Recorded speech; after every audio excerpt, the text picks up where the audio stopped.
Hi,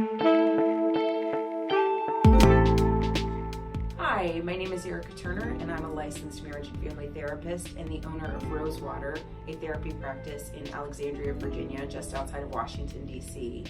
And I want to talk today about anxiety and some of the work that I do with clients around this issue. And I always like to start by just sort of acknowledging the usefulness of anxiety, right? That essentially anxiety is built to protect us. It's a system that's built to drive us to respond to some sort of threat. And anxiety is super useful when you are being attacked by a bear, or when you are standing on the edge of a cliff, or if someone is chasing you. Those are contexts where anxiety is super helpful because we are propelled to run or fight or hide. It is less helpful to be anxious when your boss sent you an irritable email. Don't really have the option to run or fight or hide from that email. I guess technically you could, but I don't know that it's super helpful to you in that context. But the idea is that anxiety is telling us to pay attention and take action. And the problem is that when anxiety gets too overwhelming for whatever reason, whether that's because of an underlying chronic difficulty with anxiety, which we might see with generalized anxiety disorder or obsessive compulsive disorder, or if there's situational factors that are picking up your anxiety, if you're going through a difficult life transition, that can just raise your overall sense of anxiety.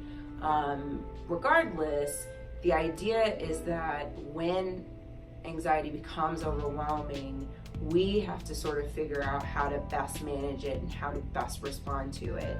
Anxiety really doesn't like it when you try to make it go away. It's super not happy with that. And if you think about it from, sort of a biological perspective, it's built to protect you. So it ain't going anywhere. Like, you're not gonna ever not be anxious, and just, that wouldn't be helpful to you. But what we can do is figure out when we need to respond to the anxiety, how best to respond to it, how best to deal with it, and basically to sort of acknowledge it and then choose what we want to do in response to it.